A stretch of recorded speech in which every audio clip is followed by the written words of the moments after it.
violating national defense airspace. We'll discuss this and more of today's top headlines. I'm Ernie Manouse. And I'm Deborah Hope, guest hosting today. What if scientists could build a cell from scratch? University of Minnesota researchers are here to explain why their new spud cell may change how we understand life itself. Plus, how do you report on a historic flood while another is hitting the same area? Houston Public Media's Sarah Grunow joins us with a preview of the final chapter of After the Flood. And as always, we want to hear from you. Give us a call or text us at 713-440-8870 or email us at talk@hellohouston.org. Hello Houston is made possible in part by founding sponsors John Bradshaw and Kathy Sanders, and by gifts from listeners like you. Live from NPR News, I'm Lakshmi Singh. President Trump says he has no objection to temporarily withdrawing Todd Blanche's nomination for Attorney General. In a social media post, the president said if Republican Senators Thom Tillis and John Cornyn won't vote to confirm Blanche, he could wait and renominate the acting AG after the senators leave office. NPR's Ryan Lucas reports on what's behind the GOP holdouts. A spokesperson said Senators John Cornyn of Texas and Thom Tillis of North Carolina, both Republicans, want written assurances from the Justice Department related to President Trump's settlement to end his IRS lawsuit over his leaked tax returns. Blanche needs the support of every committee Republican for his nomination to advance. Cornyn and Tillis have both said they won't support Blanche without the written guarantees they are seeking from the Justice Department. Ryan Lucas, NPR News, Washington. The war between the U.S. and Iran threatens to draw in more countries in the Middle East. Egypt might be the latest. Local authorities say an unidentified drone caused an explosion at a port yesterday, amplifying risks to the crucially vital Suez Canal trading route. Kuwait and Jordan, where U.S. military installations are located, have been repeatedly targeted. Yesterday, Saudi Arabia disclosed for the first time that it is now directly involved. Just a few days ago, the U.S. and Iran appeared to pause their attacks to give ceasefire discussions a chance. As NPR's Jana Raff reports on what's happened since. CENTCOM says it launched a heavy wave of strikes against Iran overnight. It said the targets included military command centers and missile facilities. And that is in retaliation for what the U.S. military called a surprise Iranian attack on Wednesday. That attack hit the Muwaffaq al-Salti air base in the Jordanian desert, where the U.S. has a major military presence, and where 3 U.S. soldiers were killed in an Iranian attack this month. NPR's Jana Raff reporting. Chinese-founded Shein, the massive fast fashion online retailer, says its operations in the U.S. are under the investigation of the Federal Trade Commission. More from NPR's Alina Selyukh. Shein over the years has faced numerous inquiries in the U.S. and in Europe, often focused on its supply chain and workplace conditions. Last year, for example, Shein told British lawmakers that it had found 2 cases of child labor at its factories. At the time, Shein was aiming to list its shares in London, which did not work out. Shein also had tried and failed to do an IPO in New York. Now it's going for Hong Kong, and its financial disclosures had to report the new investigation by the U.S. Federal Trade Commission. The FTC confirmed the probe to NPR, but its focus and timing are unclear. Shein says the result could mean significant fines. Alina Selyukh, NPR News. This is NPR. Live from News 88.7 in Houston, I'm Tom Perumian. Turnover among Harris County law enforcement officers has dropped more than 50% in the past year. That's after county commissioners approved a pay parity initiative to bring their pay in line with Houston Police Department officers. Several Harris County constables and Commissioner Leslie Briones held a press conference on Wednesday to make the announcement. The raises took starting pay for county deputies from $57,000 a year to $75,000. We are seeing, again, a renewed interest in coming to serve Harris County to protect our families because now we are paying market. Harris County is facing more than a $100 million budget deficit in the upcoming 2027 budget cycle. That deficit is partially driven by the costly investment in law enforcement pay raises last year.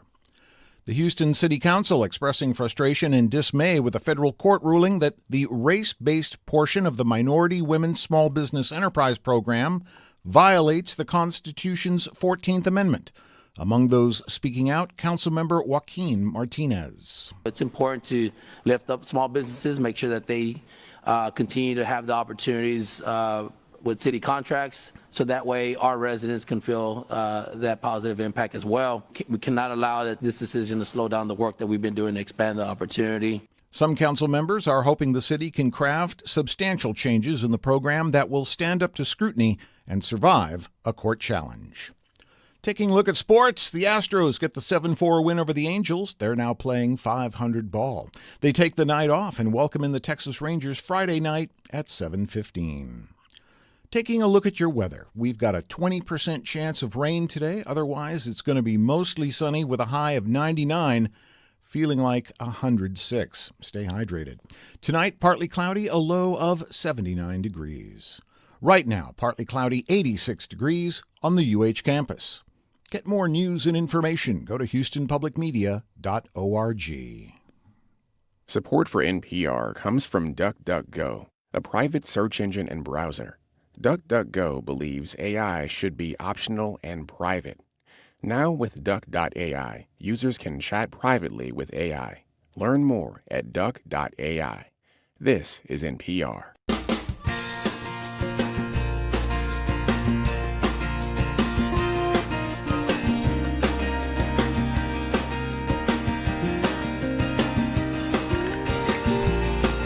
From Houston Public Media and News 88.7, it's Hello Houston, an open forum on today's biggest stories affecting Houston and beyond.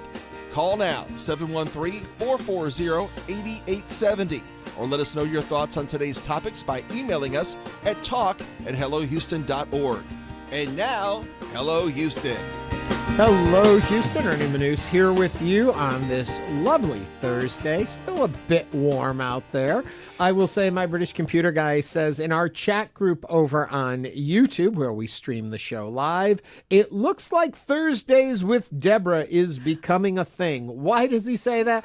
Because award-winning actress and educator Deborah Hope is back with us again today. Hello, Deborah. Hello, darling. So good to be back. It's great to have you back. I do want to give you a moment to clarify something. Okay. I've gotten a lot of comment from people after your last visit on the show in which they thought you thought the action hero Batman was a vampire. I did not think that he was a vampire. I was making the connection between bats and vampires. And okay, Batman, they don't turn into a man, but bats do bite and turn into vampires. Shut up. You don't know what I was saying. I think it was so clear in my head. Anyone on the show has told me to shut up. Oh, I'll do it way more often. Oh, there you go. Thank you. Anyway, Deborah is with us. And with Deborah, you never know what's going to happen. But it was a fun chat. We were talking about how when you go out to the bridge there by Allen Parkway and you can see the bats come out at night. And it's really an amazing thing. If you haven't done it, it is the summertime. I know it gets a little bit hot out there, but it's a little cooler in the evenings. Go and see it. It's really fascinating. And people just sit there. They just sit there on the edge of the bayou it's at Waugh there. and Allen Parkway, and it's at dusk. But they say come about 30 minutes early, and you can see the bats, and there are lots of them. Oh, and millions they come of them. Swarming out from underneath the bridge. It's a fascinating thing to see. I took somebody who was here from out of town to see it. What did they think? I loved it. And that was the first time I had seen it. I knew about it, but I had never seen it. So it's a good, let me show you what Houston has here. When I used to bike a whole lot more than I do now, I would bike along Allen Parkway, and I always went under that bridge, and I would always look up. I always had a unique... Did you see them? Yeah, they were all up there sleeping. They're all hanging up there, and they're sleeping. Not so biting you really anybody? can't see them that clear. They're up in the rack. Nobody was biting anybody? Nobody was biting. Okay. Batman was nowhere to be seen. I saw Robin leaving the scene, so I knew Batman was there. Anyway, good morning. We have got a full show for you today. I'm really excited about the first segment that comes up after headlines. This fascinates me. I saw the story on the news. I said, we've got to get these folks on. They do have a tie to Houston because one of the researchers got their degrees or went to school at Rice University. It's fascinating. They have found a way to, and I'm saying it, I know I'm saying it wrong, but they have created life in a lab. I don't know how else you say it. Well, they stop short of saying life. Oh, okay. But they have been able to create a synthetic cell that does the same things that a living cell would do. We'll get it. It's fascinating. What it means for the future of science. I cannot wait to talk to them about it. Some other things that we're going to be looking at on today's show. We're in the final chapter of the podcast After the Flood. And so Sarah Greneau will be with us, and she's going to be talking a little bit about the challenges they had, because while completing this podcast, there were fresh floods in the Texas Hill Country. And so it altered what they were doing. She'll be here to tell us that story. Rodney Ellis is going to be with us to talk about the Harris County budget. We were talking about it with Bill King about a week ago. Well, now we'll get somebody who's in the room where it happens. He'll be talking to us about that and different county business. And then the whole idea of how theater can present history, past, present, and future. Well, I guess there's no future history. It will be to today's audiences, and how powerful theater is in teaching our history. We're going to have a fascinating story about that. All that's coming up on today's show. It's a packed show, so we got to get started, Deborah. All right. Let's go right into the headlines. On the first day of the 2026 FIFA World Cup, as thousands gathered at the fan festival in East Downtown, Edo, John Alexander Meza allegedly began flying a drone. His purpose, he would later tell law enforcement, was to capture video for Houston's First Baptist Church. Meza, whose LinkedIn profile labels him as a cinematographer for the church, was flying the drone near the 600 block of Live Oak Street in Edo, just a few blocks from the Fan Fest. Throughout the entirety of the World Cup, Edo was named as a no-drone zone by the FAA, prohibiting drones from flying within a mile radius of the festival up to 1,000 feet in the air. When law enforcement found Meza, he allegedly confirmed he had been the drone's pilot, according to court records obtained by Houston Public Media, which show that he told them he was getting video of Houston's First Baptist Church. He also said he did not have a remote pilot certificate, nor did he check for airspace beforehand. But Meza now faces federal charges of violating national defense airspace, punishable by up to a year in prison and fines up to $100,000. Attorneys for Meza did not immediately return a request for comment, nor did Houston's First Baptist Church. So what are your thoughts? Should Meza be held accountable, or should the church be held accountable? Give us a call or text us at 713-440-8870. This story fascinates me. First of all, yes, he shouldn't have been flying in a no drone zone. That was, now, whether he knew it or not, I think it's the responsibility of drone operators to look and see if there's been regulations put on the airspace they want to fly in. Okay, I'll give you that. Up to a year in prison and $100,000 fine for a church photographer who is trying to gather scenes of what's happening. To me, that sounds like something you get a notice of, that you get a hand slap, maybe even your footage taken away. Right. You know, here's your first warning. Right. You should not have done that. That was wrong. Now, that's going with the understanding that you vetted who he was, and it turned out he was no risk. He was doing nothing illegal or with illegal intent. That's often a big part of the law. It's the intent behind your action does matter in our legal system. I know FIFA is very. I look at this and it's like, oh, you know, it's a no drone zone because of federal safety and all that. Yes, you don't want anything happening at these kind of events. So, of course, the government's going to try and restrict that because drones can be dangerous. But also the fact we know FIFA holds very tight reins on anything that comes out of the World Cup, anything that we had talked about doing a live remote from there, and it was all in working with the FIFA committee that was the Houston World Cup committee about it. But the problem was if any of the audio from a game in the background or imagery from FIFA got into our feed, it would cause trouble because FIFA holds a tight rope on all that. So we didn't do it. So I understand there's that at play too. But come on, this guy, if in fact he was just shooting it because his church wanted a record of something happening in town, maybe church group was there that day. I don't know. Maybe he was just using that as an excuse because he wanted to shoot all the crowds at the fan. Please, people, there are so many worse things going on every day in our society, both in government and outside.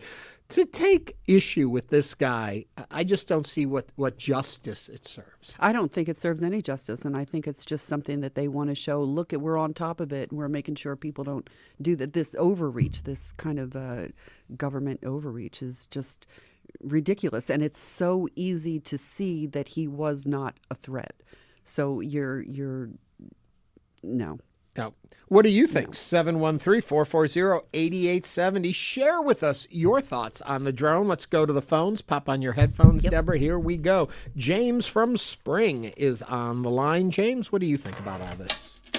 Well, I first like to say I love your show. Second, I think it's, I understand where the federal government's coming from and having to enforce the law. Do I think it's fair? No. Hopefully he gets a slap on the wrist, but unfortunately the state and the feds have their laws in reference to the drone usage, and it's there to protect the people. Now, do I think that if they went completely full 100%, give them a full year and the maximum fees, I think that's a little ridiculous. I think that the punishment should fit the crime, but it does have to be addressed.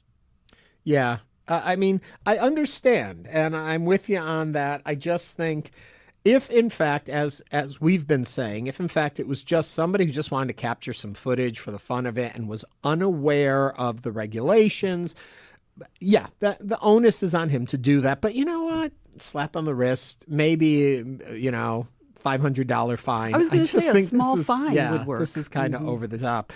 James, thank you very much for calling and sharing what you think. We want to know what you also think. 713-440-8870. I don't know exactly what kind of licensing you need to fly a drone yet. I have people in my neighborhood that bought drones for Christmas or gifts or something, and they're flying them all over the place. So I don't know that anybody even knows that there's certain regulations that you have to have or where you would even go. So I think there should be some kind of public education about all these drones now. In our YouTube chat group, there's a comment. It's really hard to fly a drone in Houston. I have two and haven't flown them since I've been here. There are too many airports and restricted areas. And I'm seeing a PT 107 license. Maybe that's the license that you need to fly a drone. And my British computer guy says I studied for it. Oh. So there must be a license out there in that regard. But yeah, considering we're in a major metropolitan area, we have two major airports. If you're flying a drone, you probably should look. But I guarantee you, people go out to like the 4th of July stuff down and just have their toy drones and bring them up in the air and are shooting stuff and video. They're not regulated. They got to figure out how to do it. For fun of it doesn't work, says one of our commenters. Recreational pilots need to take free online courses. Yes, it's required for commercial operations. That's what we're getting from our commenters online about it. Okay. So let us know what you think. 713-440-8870. I am still kind of fascinated by it. And I am fascinated, I think, of the bigger picture of who is held to account in today's day and age and who gets to walk through laws and regulations and not we know pay the who can penalties. walk through laws and regulations. FFA 107 license is for drones. So I guess my bit to you, if you have a drone and you want to go fly it somewhere, check and see what an FAA 107 license is and if you need it, and also check with the area that you're going to fly your drone in to make sure that there are no restrictions. I don't know exactly where you look for all that. When you buy it, don't they give you have to have this? Or I you bought just a buy bunch it? of drones. And there's no... Nah, they just come in a box for me and I can play with it. My problem is I am so bad at flying them that the first drone I got was one of those bigger ones. Bigger. It was probably 18 inches long, something wide, that kind of square. And I brought it up and adjusted it and went right down and smashed on the ground. That was my experience. Then I have some little teeny ones that I used to fly around in my living room and upset my cats. They were just like, I don't know, maybe 4 inches across. And they were fun to fly. But anyway, I don't know. I don't have the skill for it. Let us know what you think about drones. Do you have a drone? Do you fly your drone? When you take your drone out, do you think to yourself, what are the regulations in this area? Have you ever thought about the no-fly zone? Is there a certain size at which you should be concerned with the drone? Because I'm thinking, those little toy ones that I'm talking about. Yeah, the kids small have. ones. Yeah. I would take it outside, never think twice about any kind of regulation. But I guess it also depends how high you take it up. Yeah, well, they said that it was 1,000 feet or it had Yeah. to be within so many. Yeah. Okay. Quickly, we're moving on to your next story, Deborah. So we're going to the A3 story as we continue. But continue to let us know what you think about the drones and all of that. 713-440-8870. What's next? Okay, strap in. According to the 2026 Fortune Global 500 list released yesterday, 21 of the world's biggest companies by revenue call Texas home, including 9 in the Houston area. Texas continues to cement itself as a corporate powerhouse, and the number could keep growing as more companies relocate or establish headquarters in the state. The top Houston global companies are Chevron, ranked 36, Philips 66, number 61, Cisco, ranked 159, ConocoPhillips, ranked 243, Enterprise Products Partners, number 292, Plains GP Holdings at 343, SLB, ranked at 460. Spring is home to 2 more, ExxonMobil and Hewlett-Packard Enterprise, number 15 and 48. Unsurprisingly, 481. Yeah. So sorry.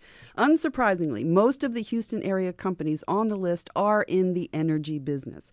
Hewlett-Packard Enterprise is new to the Global 500 this year. Among the other Houston area companies, only ConocoPhillips climbed in the rankings, rising 2 spots from last year. The U.S. has 141 companies on the Global 500, its highest total since 2008. China ranks second with 122 companies. Amazon overtook Walmart for the number 1 spot after Walmart held the top ranking for 12 consecutive years. That's a lot of numbers. I was keeping track, though. Okay, what are your thoughts? Give us a call or text us at 713-440-8870.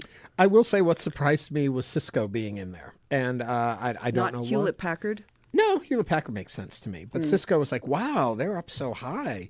But yeah, it's fascinating. I'm also interested. I'm surprised Amazon hadn't overtaken Walmart before now.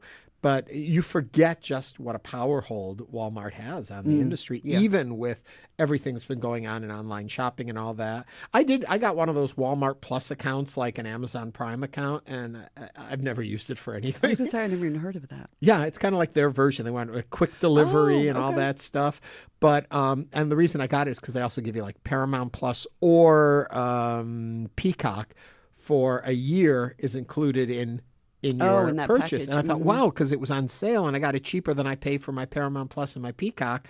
But I never took the time to switch over. So never got that benefit That's from a false economy, Ernie. I tell you. Okay. Anyway, we're curious what you think. Are you surprised that we are doing so well in the state of Texas and that Houston has so many great global companies? Give us a call, 713-440-8870. Before we run out of time, though, we were talking drones, and Candy from Webster gave us a call. So I thought, let's find out what Candy has to say. Candy, you're on the line. What are your thoughts about drones? Well, I am a licensed drone pilot through the FAA. Thank you. Now you can talk intelligently to what we're talking about. Okay, That's good. making me crazy. Okay, take us through it. What are we getting wrong? What's right? Okay. You have to have an FAA drone pilot's license to do anything, even if not for, it doesn't have to be for money. Even doing favors like flying for the church is wrong. Okay. It's illegal. Okay, so it has nothing to do with money. You have to have rules. The recreational pilot should get online, and there is a place where it will tell you what you need to know. You can take this free online quiz. You get it printed out, and recreational drone pilots have to have that with them when they fly their drone. And they will know it's not hard. It takes about half an hour, but you will know where you can fly and where you can't. So, but for a drone pilot, 95% of the test is what a private pilot needs to know.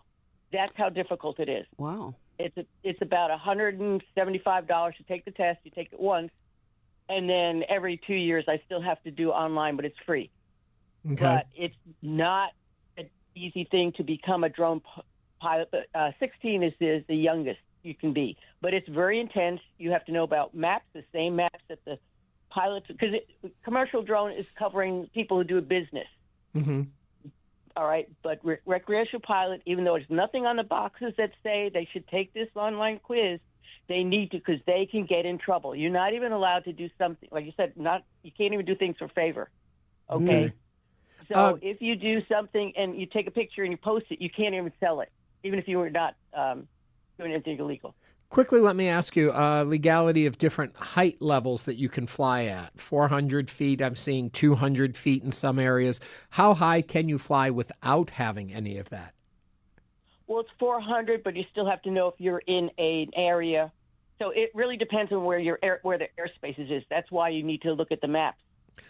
If you're going to go out, if you're going to go out and fly your drone, how do you find out where restricted areas are and such? Is there a single place you can go where it's got it all listed, or is it kind of piecemealed how you find out? There's maps. There's air charts. It's the same things that pilots have to read, and it will tell you it's very complicated. Yes. Wow. Thank you very much, Candy, for calling in and telling me that. From what you say, I'm assuming I can still fly my little tiny one around the living room and irritate my cats, and I'll be good. That's how I started. You can fly outside, but you got to know what and you might have people that are annoyed at you. And if they call the police, and you may be doing nothing wrong, they call the police and you don't have your little ID, you can get in trouble.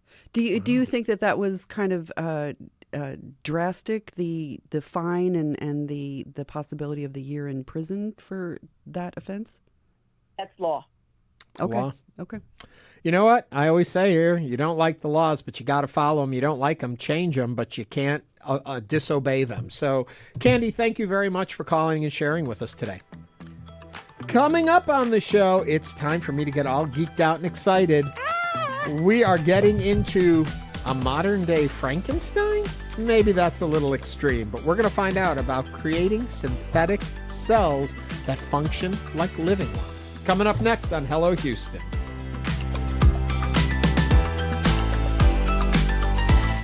Meet Tio Choco. We just took his keys for the day and gave him a Ride Metro fare card. This is his story. Visit ridemetro.org/Choco to find out where is Choco. To bring inspiration, insight, and connection through public media. Eugenia Bob, Brown Foundation for Shared Prosperity. Lila Sarmachala, Lei Chow, Joanne and Philip Coleman. Thank you. Look at where singer Van Morrison grew up in Belfast. He was born into a working-class community in East Belfast. Get to know the Roma communities of Europe and America. There are Romani communities across the world. And discover a hiking expert's favorite trails for scenic solo adventures. That is the best hike in Europe, in my opinion. It's all on The Next Travel with Rick Steves. You can hear Rick Steves this Saturday. It's on at 6 a.m. When it comes to regulating AI, there's not much guidance from the federal government, but a group of teens is ready to take on the challenge of coming up with policy around AI in academics. Now it falls to the kids. Let them lead the way. I'm Sasha Pfeiffer. We take you to Boston, where students have come together to agree on one unified national policy to navigate AI in schools. That story on All Things Considered from NPR News. It's on this afternoon at 3 o'clock. Discover what inspires some of the world's most creative people. Getting to know my culture has helped me understand that there is an importance in the past and our traditions. The Arts Hour is your weekly showcase of the best global arts and culture. Space for adventurous people to do imaginative things. That sounds amazing. The Arts Hour from the BBC. Fridays at 9 p.m. on News 88.7. And now back to Hello Houston. To comment on today's topics, call or text 713-440-8870 or email us at talk@hellohouston.org. And now, Ernie Manouse and guest host Deborah Hope. Okay, scientists have long wondered whether it's possible to build life from non-living ingredients. Now, researchers at the University of Minnesota have created a synthetic cell that can feed, grow, reproduce, and even compete for resources. It's not quite alive, but it's closer than ever before. Joining us to explain what they've built and what it could mean for the future of biology are University of Minnesota researchers Kate Adamala and Aaron Engelhart.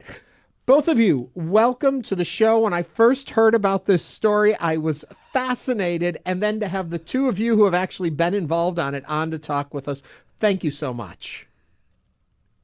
Thanks for having us. Okay, first of all, we make jokes. It's a modern day Frankenstein. You're creating life in a lab. Can we say that, or is that inappropriate to say? Kate, I'll start with you. I like the joke personally, but I think it doesn't really land well, so we prefer not to say that. It's his delivery. We say it's what the way we prefer to think about it is that it's a great tool. It's a tool that will help people make things with biology. So it's super exciting. It's not danger in any way. It's more beneficial. So it's more like a first airplane. Yeah. Aaron, tell me exactly, and I want to remind people, if you have questions, please call in because it's fascinating, 713-440-8870. Aaron, talk to me a little bit about what you actually created. So what we've got is kind of a combination of a number of different components. Over the last, particularly 10, 15 years, our group and a number of other groups have been working on trying to get really simple components to kind of come together and sort of recapitulate, make happen the same processes that happen in cells. And so, if you think about what a cell does, it's got to do everything that you just described. It's got to be able to grow. It's got to be able to divide. It's got to be able to, like you said, compete for resources. And so what split cell does is combine those in a way that they can kind of all work together in concert with one another. And that's really the achievement here. I want to pause you there, too, and say that what it's called is it's the spud cell is what we're referring to. When we look at this, I guess unfortunately, even though I did a lot of biology in school and I thought I was going to go into genetics for my career, not radio, but here we are. I still think back to the old Frankenstein movies, and you've got to give your creature life, and they do it by a zap from the power of a lightning strike. Is there a moment where you have to turn it on, where it has to be what gives it that moment, that spark to start to function? Well, there are no jumper cables in the lab, so we don't do that. We put it together, and that's the beauty of it. To me, it doesn't sound as romantic as people would like it to, but to me, that's the beauty of this system. You don't need to jumpstart it. If you combine the right building blocks, the right materials, under the right conditions, it just does what it's supposed to do. It starts. And to me, that's almost more of a magic and mystery than if you had to do something special, because that's just what molecules are meant to do. That they're meant to, under certain conditions, organize themselves, if we let them, into this system that can feed, that can grow, that can divide. And so we don't have to do any special jumpstart procedures. We put it together, we assemble the molecules, and then they do what they were born to do. But this is the first time that has been done. How long have you been trying to make this happen? And when it did happen, please tell me that you had it's alive moment. Aaron, why don't you take that one? It's been, our groups have been working on it for about the past 10 years. And this is something that it's attracted just a ton of interest over the last particularly 10, 15 years. This is one of these things where it definitely grew over time. We're talking about getting a lot of different components to work together. A lot of the work that went into it was kind of getting one or two pieces to work together and kind of having that component of it. So it was kind of the sort of iterative thing where less than it's a live moment. It's kind of like you take a step back and think, wow, these pieces are all really working together. And kind of just like what Kate said, the molecules are kind of working together to do what they were born to do. One thing that kind of fascinates me in all this, we talk about this as a synthetic cell, but things you needed, the genes and things like that, you had to borrow from, quote unquote, nature. So it's not totally void of whatever is out in our atmosphere around us. It isn't totally synthetic. Is that a right way to look at it or wrong? Yes, when we say synthetic, we just mean it's not a natural cell that's been born like any other cell. We made it from building blocks, but those building blocks still come from biology. Okay. And I want to get into a whole bunch more of this, but I know people are thinking right now, what does this mean? Where does this lead us? I'm sure there's ethical questions people have. Or are we just so early in all this process, all of that is too early a conversation to be having? Aaron, jump on that one for me. Yeah, I think there's definitely the ethical questions that you mentioned, and that's something that we have to take really seriously as this progresses. And we're definitely looking for a lot of community and public involvement and kind of addressing that. I think that the second part that you mentioned, though, about being really early is definitely really accurate, too. This is something where we've got these pieces working together to the point where we can kind of see the processes happening, but like we kind of led with, this is not alive at this point. And I think that in a way, it's almost the opposite of the Frankenstein thing that you mentioned, because we really have a lot of control over this how this operates, because we're introducing each component individually. And so this is something that has been a really iterative process that we've kind of built up over time. The pieces are just barely working together, and I think that as it becomes more complex, we're going to have to be really thoughtful about it. But we're definitely at a point where we can kind of take a step back and say, these are all really working together now. Okay, I got to ask you, Kate, though, why do we make the distinction it's not alive? What's missing from it to be alive? To me, life has to be more robust. Like they said in Jurassic Park, life finds a way. And a spud cell right now couldn't find a way out of a straight tube. It's not an organism that can live on its own. It requires so much. We have to feed it all of its components. It doesn't divide indefinitely. It divides, but then it just kind of stops.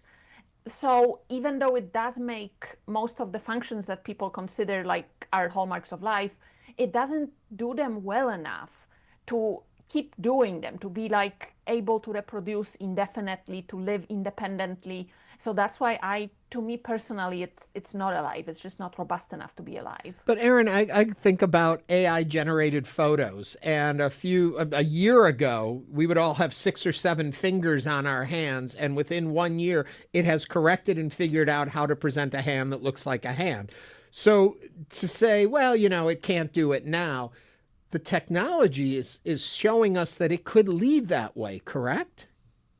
It's definitely progressing in that direction. And, that's why I said it's something we have to be really thoughtful about. But I think that the AI example is really well taken, because that kind of revealed, just kind of seeing that progress and how there kept being these stumbling blocks here, just how there's a lot of complexity that we didn't really anticipate. We mentioned having to introduce things that were made by living systems. One of the key components of it is these machines from your cells called ribosomes that make all the proteins in your cell. These are things that we have to introduce into sped cells, and making a synthetic ribosome is a project in and of itself. There are people working on this just like making a synthetic cell. And so, as you strip away the layers of this, there's really a lot of complexity that's going to need to be addressed to make these more robust over time. Okay, we are speaking with University of Minnesota researchers Kate Adamala and Aaron Engelhart about creating life, if you will. If you would like to join the conversation, please do call or text at 713-440-8870. Do you worry or concern yourselves with the theological or religious aspects of it, thinking about, well, it's not alive because it doesn't have a soul, or things like that? Or is this simply you are on a mathematical, biological pursuit of accomplishing something and moving it to the next level? Kate, I see you nodding your head. I'll let you take that. We do think about it for sure. The way I see it is that if you accept that the universe has been created by a higher power, what we're doing is we're studying the way in which molecules make life, in which molecules assemble into life. So we're honoring that design. We're honoring the thought, that if there was a thought that went behind this designing the universe, we're honoring it by studying it. We're not usurping any rights. I don't think cells have souls, no matter what cell, whether it's synthetic or natural. So I'm not particularly concerned about that, but I am obviously concerned about how this work can be perceived. And there are some people that think we shouldn't be touching life on this most fundamental level.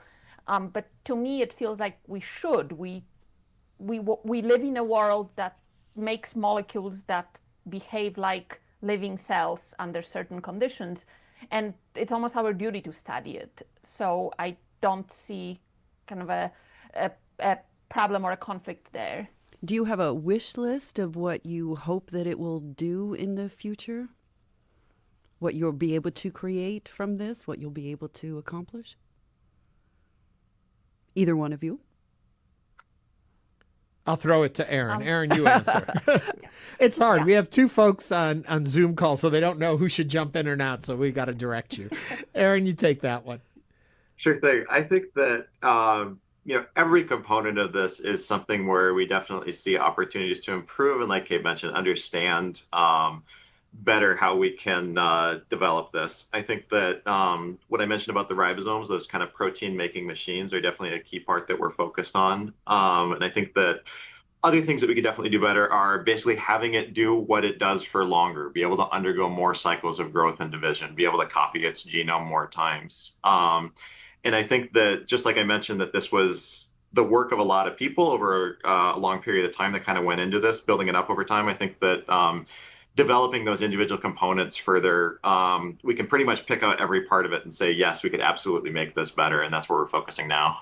When you talk about it living on, when you say it stops functioning after about 5 to 10 generations, as I understand, and by that you mean 5 to 10 times where it has split and multiplied? Is that what you're talking about? And then those cells just can't sustain after a certain period? Or is it the initial cell that one part of it dies off, but the new ones that have been split out, they go for 5 to 10 generations? How does that work exactly, Kate? It's the cells, all cells, because we don't really differentiate who's the parent and who's the daughter cell. Okay. For some reason, they're always called daughter cells. In all I like the that. literature, when you have cells splitting. Yeah, so there's no sons there. So all our daughter cells share the genetic material and all the components with the mother cell.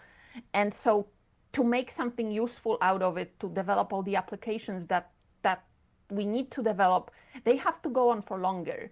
So that's why we say we need to make it better, we need to make it more efficient, because right now those daughter cells just stop dividing because they cannot make all the new machinery that they need. Yeah. Aaron, I want to go back to the term creating life. Is part of the reason we don't use that term because of maybe legal or political concerns? If you call something life and you are creating it or stopping it or whatever, does that lead to a different area? Is that kind of a thought process also that you have to pay attention to when defining what you're doing? That certainly could be part of it. And I think that this kind of comes back to the safety thing that we're talking about. We definitely want to certainly have a good idea about when we're taking risks in terms of how it develops, and being thoughtful about which direction it's going and kind of what new risk we might be introducing there. I think that it's something where it's surprisingly difficult to address what's alive. This is something where if you go to meetings where people that work on synthetic biology or people who study how life started, you can almost ask people there and find as many definitions as there are people. And so it's not as if we've really found a bright line, but I certainly think that what we've just been discussing, the fact that it sort of peters out after a while, is a pretty clear indication that we kind of haven't hit that yet. Okay, let me stop with the doom and gloom and the fear and the concern and all that end of it. Let's look forward in this. And Kate, help me understand. What are we going to use this for? What are you hoping this leads to? Is it for organs? Does it do with fertility? Does it do with fixing illnesses? What do you see this being the first steps toward? I see it definitely helping with medicine, fixing illnesses, making drugs on demand, making drugs that are tailored to a patient. But that's not the most exciting application for me. To me, the really most exciting one is use this platform to make products, make all the products that contain the chemicals that right now we're only getting from other sources, other industries. And being in Texas, you're very familiar with the petrochemical industry. that's kind of a running out of the clock. We need better ways of getting chemicals that don't pollute, that are more sustainable, that won't run out when the oil runs out. And biology can do that if we teach it how to do it, if we design biology to make all those products. People say that once we run out of oil, we can move away from plastics, we can switch our lifestyles. And I don't want to do that. I like my plastic crap. I want to be able to have all the plastic toys. And that's just reality. I recognize that this is not sustainable for the next 100 years, but I want to keep the lifestyle that I have. And that's what our field believes, is that we can keep the lifestyle, we can grow the civilization the way we have been growing it, but do it with compounds that are made with living biology. And that's the big picture application that we're going for with this. Kate, Aaron, thank you so much for taking the time to talk with us today. I know we probably seemed rather rudimentary in our questioning and because we can't grasp the fullness of this, I think, yet. In the future, will you come back and talk to us about advancements and where it's going and what more you've learned? Absolutely. Thank you both. We would be honored to. Okay. Kate, Adamala, and Aaron Engelhart are University of Minnesota researchers who have begun to create synthetic cells that feed, grow, reproduce, and even compete for resources. Stay with us as Hello Houston continues. It has been fascinating already today. Yeah. We'll be right back.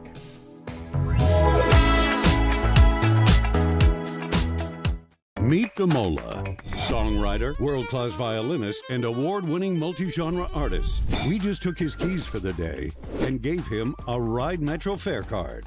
Visit ridemetro.org/Adamala to learn more about his ride. Ribbon winner at the Iowa State Fair.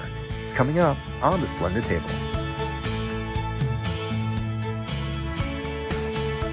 You can hear the Splendid Table. It's on Sunday at noon. HPM Plus brings you the latest news and information from around the world and across the street. Trusted journalists delivering facts, fairness, and perspective. Keeping you connected by keeping you informed. PBS NewsHour, Frontline, and documentaries that provide a voice to the voiceless. Stream live, engage on demand, and enjoy past seasons through PBS Passport. Search HPM Plus on your smart and connected TVs and stay informed. The state of Maine produces about 80% of the nation's lobster, but it's facing a drop-off in licensed lobstermen. No new licenses are issued generally until fishermen give up their licenses. I'm Sabri Benishore, bringing fresh lobstermen and women to Maine. That's next time on Marketplace. You can listen to Marketplace. That's coming up tonight at 6:30. Support for Houston Public Media comes from listeners like you and from Baylor College of Medicine. With over 125 years of innovation behind it, Baylor has driven progress in health and medicine through research, education, and care that push the frontiers of modern science. Support for Houston Public Media comes from Alley Theater, celebrating its 80th season with classics, new works, and audience favorites, including Romeo and Juliet and A Christmas Carol. Season information and tickets at alleytheater.org.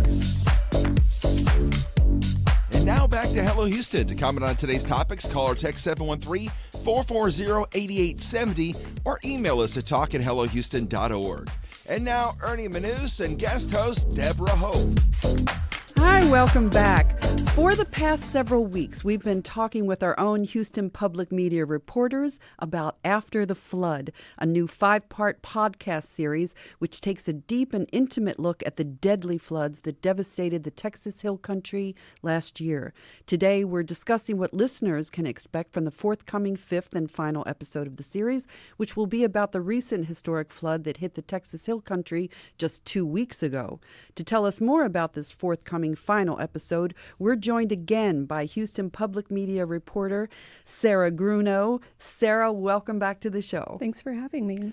So, for folks to understand, you guys had a plan when you started on this, and then nature changed your plan. That's right, yeah. So the 5th episode has been a bit delayed because you've refocused. Tell me a little bit. Yeah.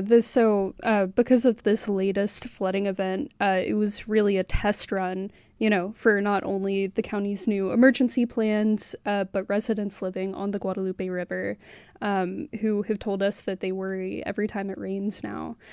So our plan going into episode 5 of this podcast was to really raise some questions, accountability questions, and ask whether people really are more prepared for the next flood 1 year later, and that flood actually happened. So now you're still working on the last episode, as I understand, but you still brought us audio today. That's right. Tell me about what we're going to listen to. Yeah, so this is a 6-minute snippet that we put out last week when we had to push this episode back.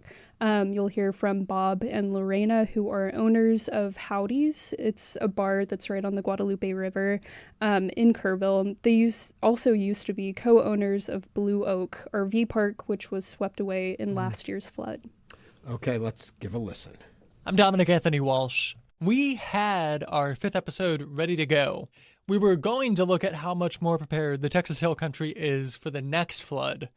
But just as we were tying things up last week, catastrophic flooding in Texas, at least 2 dead. Deadly flooding in Texas, more than 2 feet of rain. Hundreds of water rescues reported, a bridge washed away. Texas declaring a major disaster after more catastrophic floods. Nearly 1 trillion gallons of rainwater falling in just days. Another historic flood hit the Hill Country. A, quote, large and deadly flood wave is barreling down the Guadalupe River, according to forecasters. That's the very same river that took so many lives last summer at Camp Mystic. In some areas, the Guadalupe River rose even higher than it did in 2025. So far, we know that 2 people died and hundreds of homes, roads, and bridges in Kerr County were damaged or destroyed. Still, there were a lot fewer deaths than last year. People this year told us they were more vigilant. And this was also a very different storm. And so, this is not the episode we had originally planned for you. We had to shift gears and actually go back to Kerrville to report on this other flood. Were emergency officials ready? Did new flood sirens work? Did residents get timely information? We'll be releasing that episode soon. In the meantime, here's a story from this most recent flood. My colleague Lucio Vasquez caught up with Bob Canales and Lorena Guillen last week. They're the couple that owned the Blue Oak RV Park. Kerr County Sheriff's Office. I'm here at the Blue Oak RV Park. We heard from them back in episode 1. I have a few campers staying right next to the Guadalupe. How bad is it, the levels of the Guadalupe right now? We don't have that information. Lucio wanted to see how they were doing after going through yet another flood. Here's Lucio.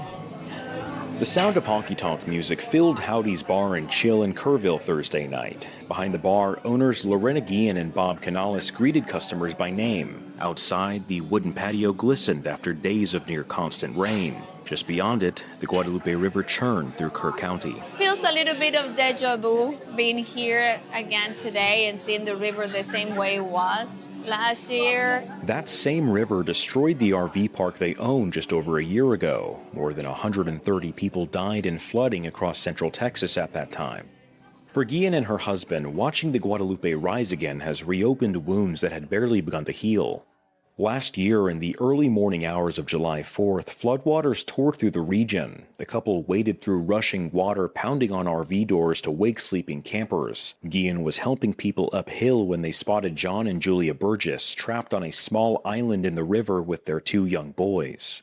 Last year, Bob Canales recounted the story to me. Across the raging river, he told me he shouted, "Throw me the baby." And I understand why he didn't do it, because what if the baby didn't make it? Or what if I didn't get the baby? So instinctively, I stepped off the sidewalk and in an attempt to help him, but the water was too powerful. The Burgess family disappeared into the current. Their bodies were found in the days that followed. I remember seeing them standing by that tree you're looking at there with the lights on. And that was the last time I saw that fine young man with his family. The couple helped save nearly 24 other campers. For the next few hours, they would helplessly watch as cabins broke loose from their foundations, as RVs were ripped from their parking spots, as cries for help echoed over the roar of the river. Months later, as they rebuilt their lives, Guillen was struggling. It took a while, in my case, to realize that I needed some help. I didn't know that being, in a bad mood is some sort of depression and trauma. And of course, I was diagnosed with all that plus PTSD. The flood also damaged their home. They've since moved about 40 minutes away. Guillen says she's grateful that things were different this year. The big difference between last year and this one is we had no one staying on our property, sleeping overnight, so we didn't have to worry about people losing their lives like we did last year. Now, instead of rebuilding the campground, the couple plans to create a riverfront space for day visitors. No more overnight guests. There's also new flood sirens on the property, donated by a private company. A lot of our neighbors did evacuate it, and, it saved some lives. After last year's flood, state lawmakers invested millions into new river gauges and flood sirens that now stretch across much of the hill country. Here's Governor Greg Abbott on Friday. Because of everything that was learned and experienced in the flood last year, everybody in Texas has been far more prepared to deal with what has happened this year. There again is one reason why lives have been saved. For locals in the hill country like Guillen and Canales, they know the Guadalupe will rise again. The difference they hope is that the community will be better prepared for the next flood. Thank you for that, Sarah. We are back. We're speaking with Houston Public Media reporter Sarah Grunow about the final episode of the podcast series After the Flood. If you would like to join the conversation, please do call or text 713-440-8870. And again, a reminder that what we just heard is not part of the final episode. It's just an additional piece you had for us in this whole study.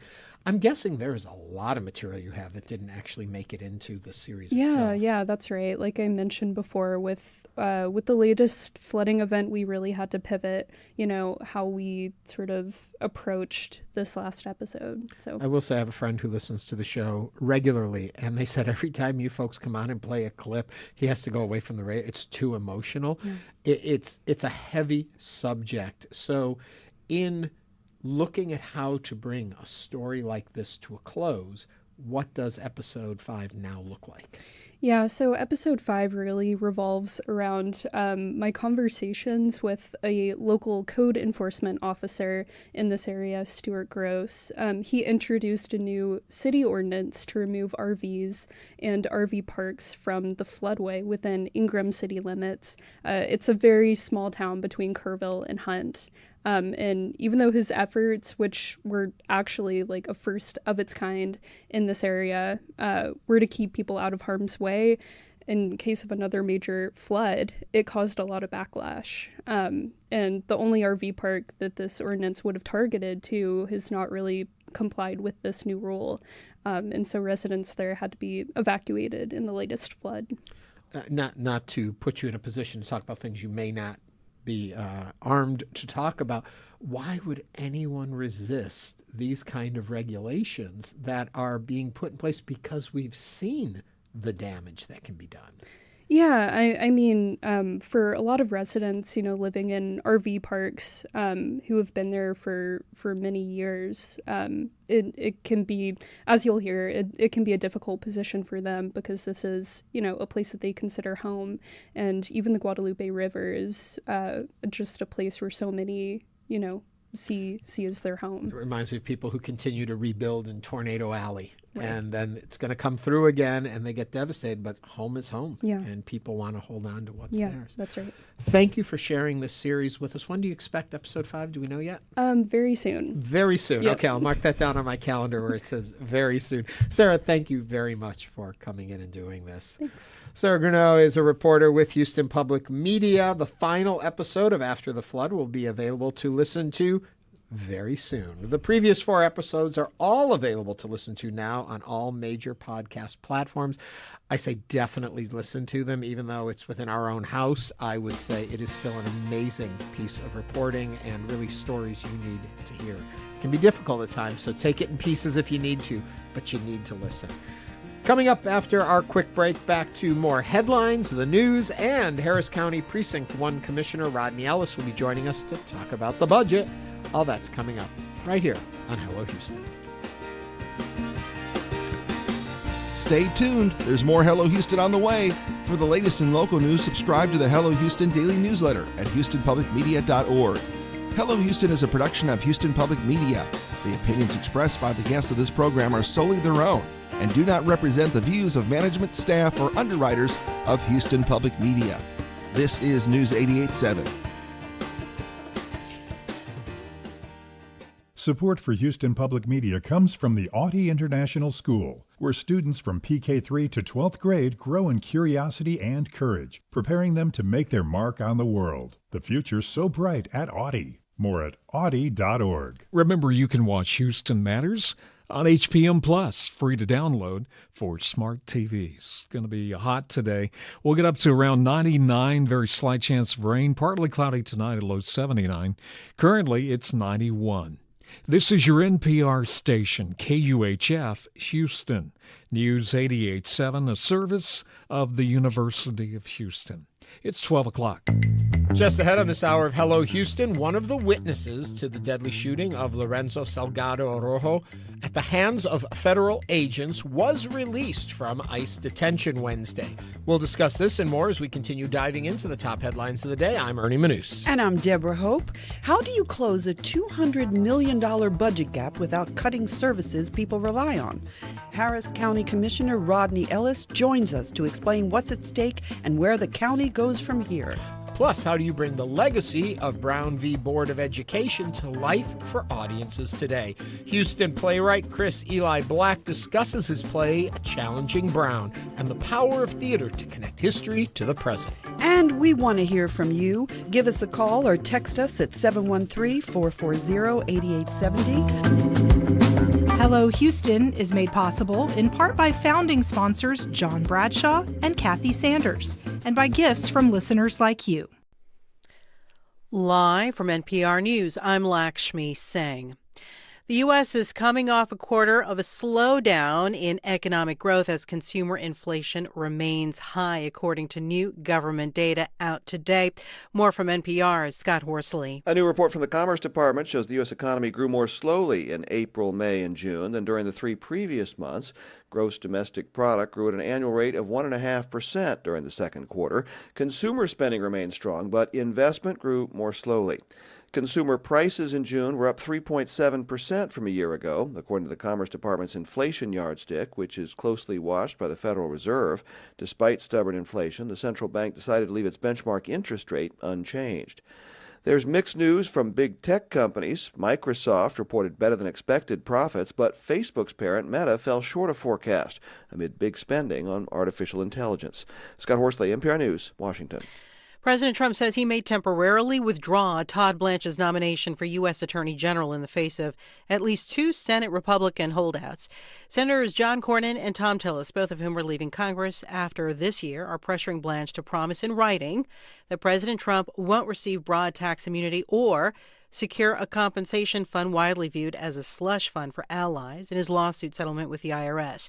A Senate committee was poised to decide today on whether to recommend the interim AG stay on permanently, but that vote's been delayed.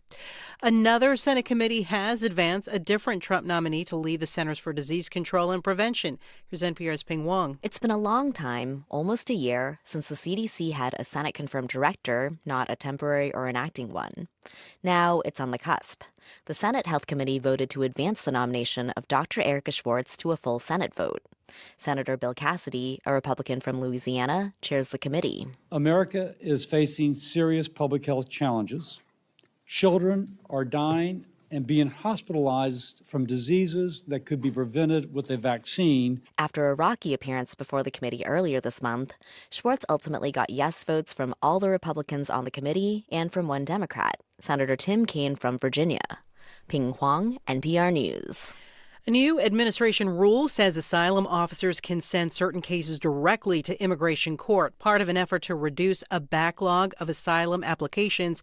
NPR's Jimena Bustillo took a closer look. I analyzed immigration court data that shows asylum approvals are at their lowest rate in 2 decades.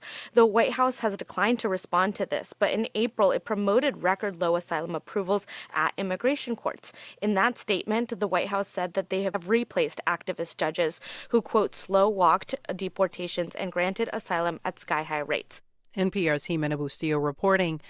You're listening to NPR News. Live from News 88.7 in Houston, I'm Tom Perumian. A teenage boy is in custody after allegedly opening fire on Harris County Sheriff's deputies overnight. Sheriff Ed Gonzalez says the deputies responded to an apartment complex in the 14,900 block of West Park Drive on reports of a family disturbance involving a weapon. When deputies arrived, the teen, believed to be around 17 years of age, allegedly fired several shots at them. No deputies were injured. The suspect was taken into custody. The Texas Department of State Health Services has issued a health alert in Montgomery County after 4 cases of measles have been reported in the last week. Here's spokesperson Chris Van Dusen. It's not a signal of anything other than we want people to be aware that measles is still a threat. I mean, I think we are seeing fairly large outbreaks in other parts of the country right now, certainly other parts of the world as well. Measles is highly contagious. However, it can be prevented by the MMR vaccine. 93% of the people who have contracted measles in the U.S. this year were unvaccinated or had unknown vaccination status. In sports, the Astros are in second place in the AL West. Friday, they take on the AL West leading Texas Rangers at Dyken Park. First pitch at 7:15. And the Houston Texans have opened their 20th training camp. All eyes are on C.J. Stroud as he's entering his 4th year. Texans general manager Nick Caserio noted a possibility of a contract extension during productive early talks. Want to see them practice? Starting Saturday, you can watch the practice live for free. Checking your weather, we've got a 20% chance of rain today. Otherwise, it's going to be mostly sunny, a high of 99 and feels like 106. Ouch. Tonight, partly cloudy, a low of 79. On Friday, sunny and hot again with a high near 98, a heat index of 105. Right now, partly cloudy, 91 degrees, feeling like 102 on the UH campus. I'm Tom Perumian, News 88.7. Support for NPR comes from NPR stations. Other contributors include Capital One, offering their premium travel card, Venture X. What's in your wallet? Terms apply. Details at CapitalOne.com. And listeners like you who donate to this NPR station.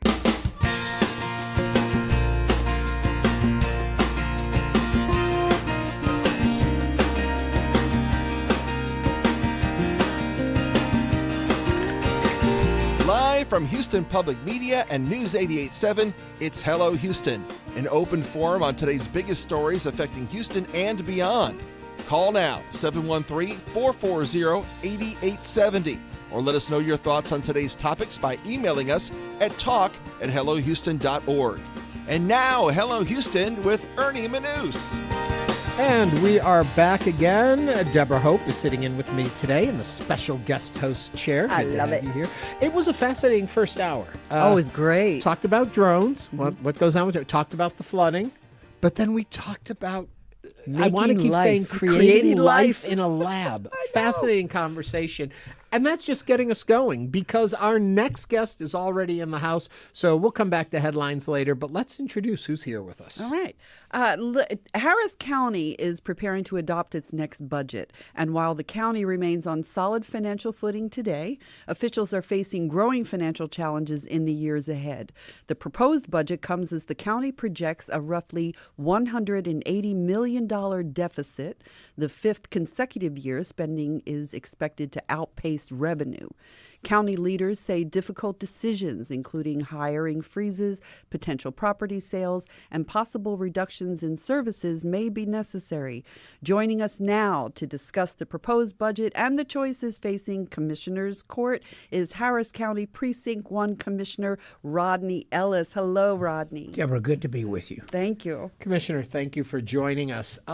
Initially, the proposed budget you had concerns with. Why? There's a big, broad question for you to start right in. We don't have enough money. Ernie, it's always good to see you as well. Thank you. Look, it's $178 million. I rounded off to $180 million. Don't go up to 200. I heard that on the. I got that in my notes. We're not quite 200. It may get there. It's an inexact science. That things you just don't know. You made reference to this being the 5th year in a row. I used to be an investment banker. You probably remember that early on in my life. So they used to refer to us, it was Lance Laley, if you remember the names. He called us merchants of debt. Harris County has an excellent bond rating. We're in much stronger financial shape, much better financial shape than our friends down the road at the city. But there are challenges. This is the 5th year in a row, in part because when the state put in revenue caps, the first time they did that when that bill passed, a couple of my colleagues decided to go AWOL, or to be absent, because they had issues with the budget. So they took a walk. Under the statute in Texas that most of us weren't aware of, 4 commissioners have to be in the room. And then with that new legislation on a revenue cap, it meant that you would go to no new revenue if 4 people were not in the room. First time that happened, we lost $100 million. That's a $100 million hole that will never come back, because in that state statute, you start at a lower number once it goes down to that. Then the second time, a year later, a couple of my colleagues decided to take a walk as well. That hurt us, but we made some of that money up. But look, I want to start with that proposition of a revenue cap. We fund local government, county government, essentially off property taxes. What we get in hot tax is de minimis. Local city government is primarily funded off of property taxes. They get a bit more in hot tax, hotel occupancy tax. They get a little bit of sales tax. State government is funded off of sales tax, which is the most regressive form of taxation. It's the least fair form of taxation you can have. They didn't put a revenue cap on themselves. They put it on us. In a lot of ways, it's essentially been an attack on local government. But we have to govern by that. Let me quickly ask you, though, before we get deeper in. When you talk about raising revenue, the only way the county can raise revenue, from what I see, is basically just by taxation, correct? Or are there other ways to raise That's the way you traditionally think about it. The other way revenue would come in would be as property values go up. When more people move in, property values normally go up. Now, you know how but then that's property taxes. Yeah, that's property taxes, but sometimes you set a rate. But as the property is more valuable, more money comes in because the rate goes up. You know, most people want to keep their property valuation as low as possible until they want to sell it. Right. That's a separate issue you ought to have one about truth and taxation. Yeah. In a lot of places, instead of playing this game, this Mickey Mouse game, when you sell it, that's how you figure out the valuation. Right. That tells you what it's really worth. Okay, back to what you were saying about how the primary way is off of having to raise, we say raise revenue, have to raise taxes to do it.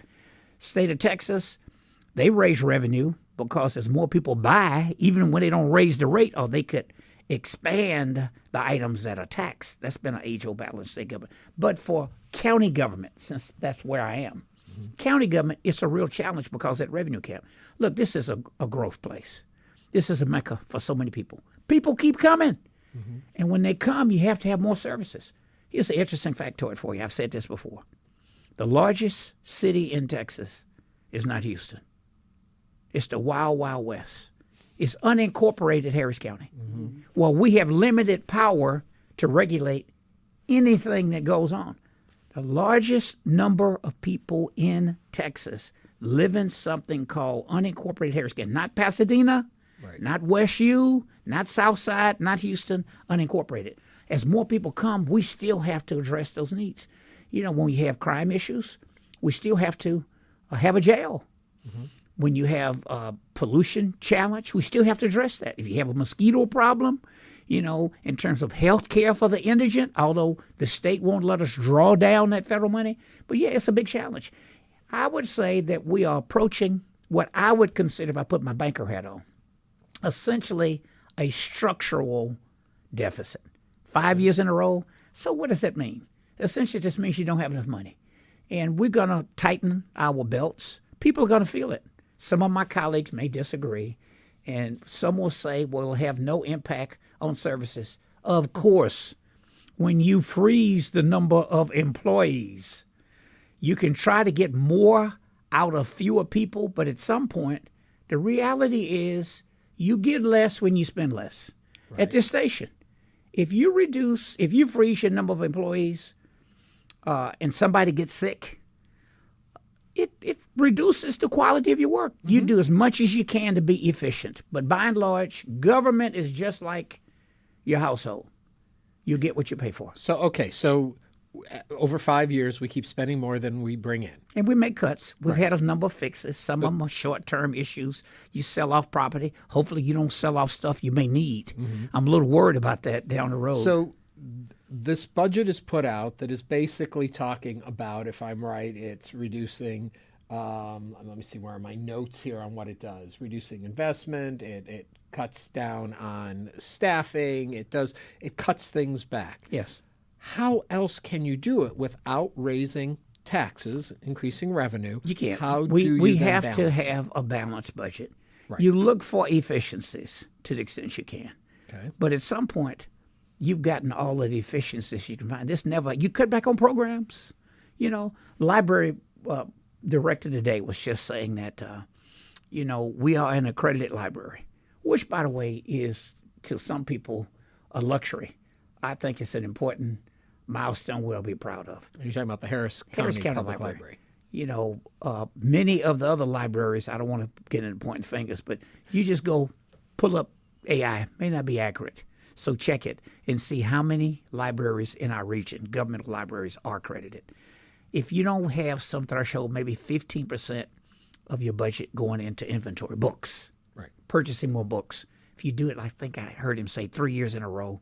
So for about $1.5 million, a little under $2 million, if you didn't get that to acquire books this go around, then we will lose our accreditation. It's not the end of the world, but that's an example of things that we'll have to do. One argument that comes up is the redundancy. We have a Houston Library, we have Harris County Public Library.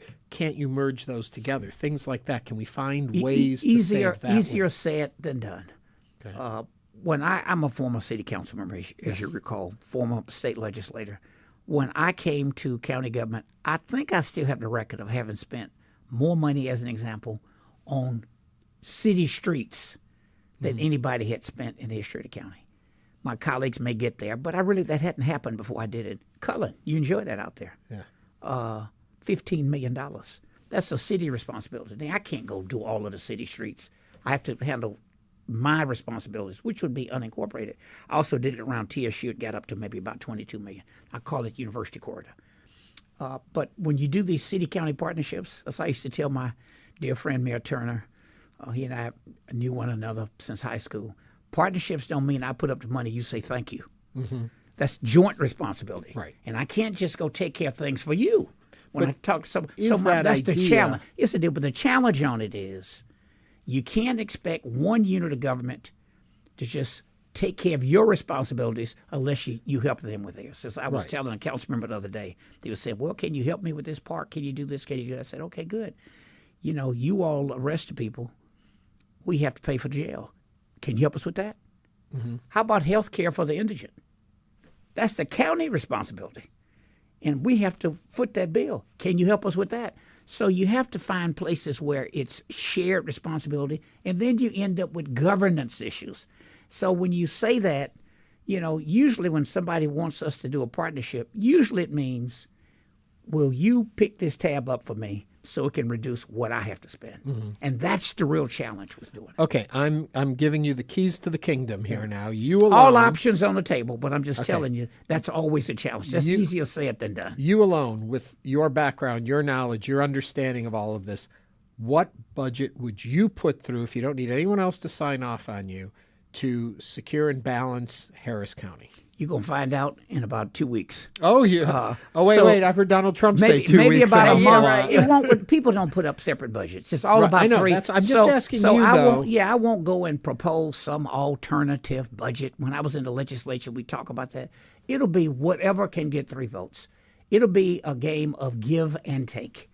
And wherever the 3 votes are, usually that turns into 5. Last cycle, I voted against it. I thought it was a mistake for us to come in and drop a $100 million hole in the budget to have law enforcement parity with the city. Mm-hmm. And I said, if you want to do it under the state law, go to the voters and say, this is something we think is important. And will you let us raise your taxes to pay for it. And if they say no, let them make that decision. Okay, but my question, I guess, more is to the fact of, so we understand from what you see, what is a budget that would work? Not whether or not you can get the votes for it, but your understanding a budget of that will work fundraising. will be a budget that is going to cut back on some services that people have grown accustomed to, that they depend on. They're going to have to, we're going to tighten our belts, and they are going to feel it. Okay. They may not feel it right away, and we're going to do as much as we can to say this is the best that we can do. Minor area would be like if you don't give the library guy about $1.5 million, $2 million, okay, we'll lose the accreditation. When things are better, revenue goes up, property values go up. If the legislature goes in and reduces the cap even more, you're going to feel it. Mm-hmm. I don't dance around it. Now, I've been in 42 years, and it'd be all right if I'm not there. Yes, you're going to feel it. What would you say to folks who don't fully understand what it means if you don't have a balanced budget? We have to have a balanced budget under state law. Right, but how do we feel it? Oh, you'll feel it in the quality. You won't see it right away, but you'll feel it in the delivery of county services. We also have a requirement that says you cannot reduce certain areas of the budget, law enforcement. Mm-hmm. And that may be 40%, 42% may be boots on the ground. And you just end up at some point with it taking longer for people, the workers, to go in and mow the grass in the parks, to clean the restrooms. All of the services that the county provides for you, you'll feel it at some point. We did go to the taxpayers and they agreed to give us more money on drainage projects. So that means we're going to mow the grass along the bayous quicker. But yeah, you're going to feel it. There may be some who would say we ought to go in and tap in our rainy day fund. I don't think there'll be 3 votes to do that. I'll be against it because I worry about at some point what happens with the federal government. If we don't get reimbursed quick enough or don't get the relief we're accustomed to getting, what will we do? You got to have a rainy day fund to operate government. So at the end of the day, look, we roll up our sleeves to the workout. There's no doomsday that's going to happen. But yes, people are going to feel the impact of it. We are speaking with Harris County Precinct 1 Commissioner Rodney Ellis. If you would like to join the conversation, please do call or text 713-440-8870. So if I'm following what's going on in our conversation right now, so there's a proposed budget. You're going to propose a slightly alternate budget. No. No? We're gonna find out as we go through the process. I don't think anybody's gonna walk in with a whole separate budget. It's just too hard to do. Okay. And our deadline is sometime in September when we have to have a budget. And there will be 3 votes to pass a budget. Okay. We will not do a revenue increase. I stepped out on the limb twice and said, let the voters decide. You need more money? They want these services. It's a growing area, bigger than 27 states. Let the voters decide if we can have more money. I wasn't there when they passed revenue caps. I would have argued against it. Would have passed anyway. Right. I would have said, whoever came up with the term defund the police must have been out of their mind. But I certainly would not have gone in and said you cannot take money out of that area in the budget. You got to make tough calls. But no, we'll balance our budget.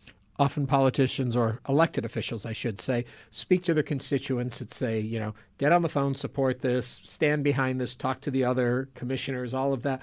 What area would you like to mobilize listeners right now or constituents to say, understand this is important and we need your support behind it? I think we need to have more money that we invest in our alternative responder program. I don't think we ought to just expect law enforcement to solve every problem. Mm-hmm. And so I'm going to ask people, it may be a modest amount, $3 to $5 million, to push more for this alternative responder program, violence interruption program, things that we enacted so you don't just rely on law enforcement in every neighborhood. The votes won't be there, but I think what we do with this contract deputy program is ridiculous. Mm-hmm. Neighborhoods that are low income that cannot afford to put some funding in from their neighborhood in order to pay for law enforcement don't get it. And then what would you do if you're in law enforcement? You're going to be more apt to, if there's a call, to respond to the neighborhood that has been paying you. Now, they say they don't, but that's just the reality of it. That happens. Mm-hmm. That's not going to change, but that's an issue that they ought to be aware of. I'm going to go in and say that I think that we have done some things in terms of raising salaries of some of our county executives that has gone overboard. And I think we ought to adjust that back a bit. I voted for some of them because there were 3 votes. I think it was a mistake. I think that the legislature has pretty much preempted a lot of our ability in terms of the pay for constables. I think that's a mistake. How you go, and I'm going to say you ought to have some equity there.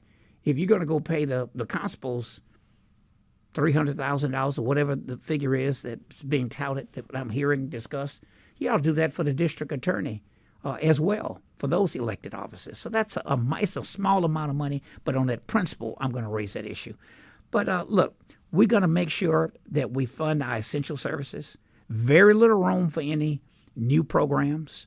When we had all of that federal money come in from the Biden-Harris administration, some money that came in as a result of Harvey, that has dried up.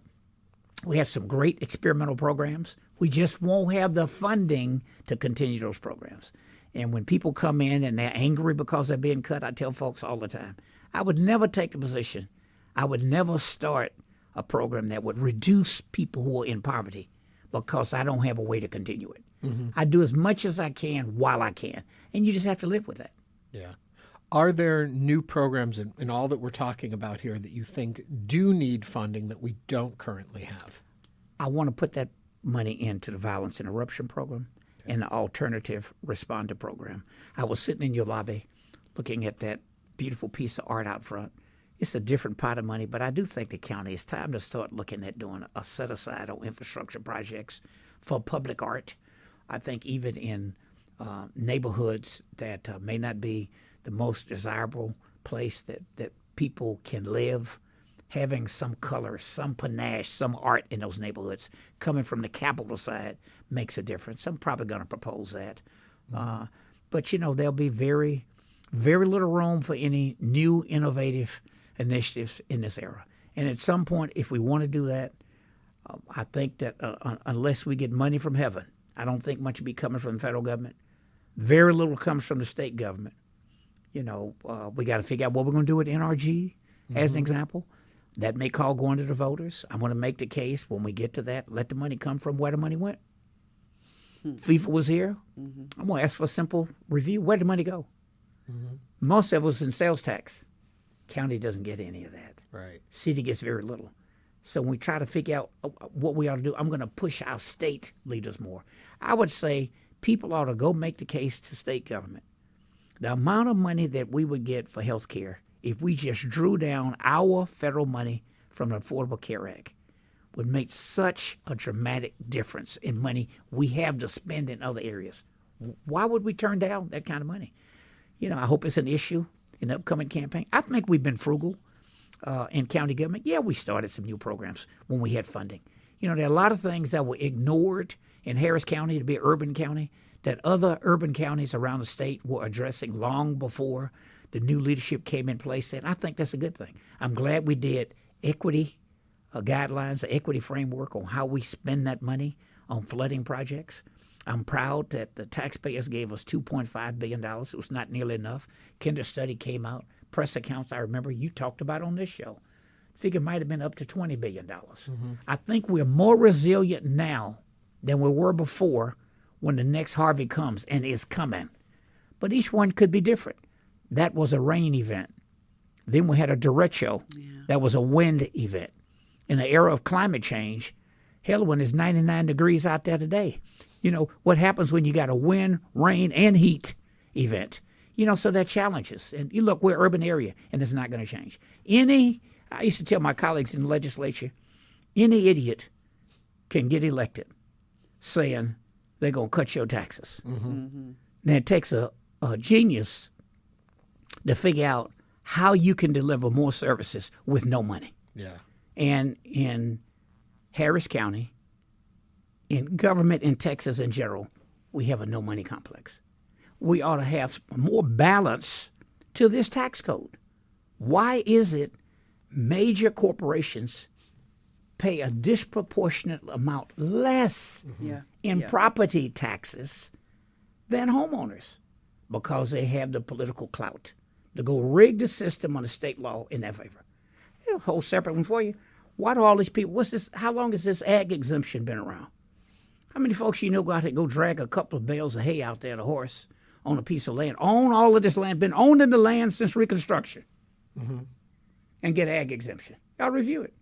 It's a minor one. I used to always have fun about it, talking about that green space exemption for golf courses. And my colleagues who bike ride with me say they're going to start throwing those Evian bottles at you when you ride by the River Oaks Country Club. Give me a break. Yeah. You know, a green space exemption that came out of the one up in Fort Worth and Harris County when they passed it. I mean, so you got a lot of loopholes that give us less money, and it's so difficult to change those. Look, I'm proud in terms of economic development. The biggest economic drivers in our region just happen to be in the precinct that I represent. Eli Lilly, unincorporated. I'm proud that it's there in the precinct. Why'd they pick land right out the city limits? You know, in some ways to pay a little less in taxes. Right. But then, and we appreciate the jobs, but you got to service it. Yeah. A court ruling came out the other day that challenges the notion of issuing debt on a tax increment reinvestment zone for counties. Okay, where the road's going to come from? Right. For those jobs. And then the other big one would be, Foxconn and Apple, which is unincorporated on the north side of the precinct that I represent as well. But so look, people are coming here. It's an economic engine. But as more people come, affordability for housing, where are people going to live? When you talk about these loopholes, are these things that can be fixed, altered, changed on the county level, or do they have to come from the state? Counties don't have ordinance-making power. So many issues that come across our plate in county government are things we cannot touch. City can't touch them either. I mean, that is the state's responsibility. So then what is your relationship with the higher echelons of power at the top of the state, and it'd be how a lot can better, you use it? It'd be a lot better if there are some changes in the corridors of power around the state capitol. Is that polite enough? That's very polite. I think you and your listeners catch my drift. But is there anything you can do in the current structure? Do you have conduits in to those that can make those changes? Of course I do. But, you know, it's more than just being able to articulate. That's what your listeners can do. Look, I served in the Texas Senate for 26 years. Hope it doesn't sound braggadocious, but, you know, whenever I run into President, former Governor Bush, sometimes he'll jokingly say, Ellis, how did you get that bill passed? You know, I was a pretty good legislator. I think I know how to work those levers pretty well. It has gotten much more difficult.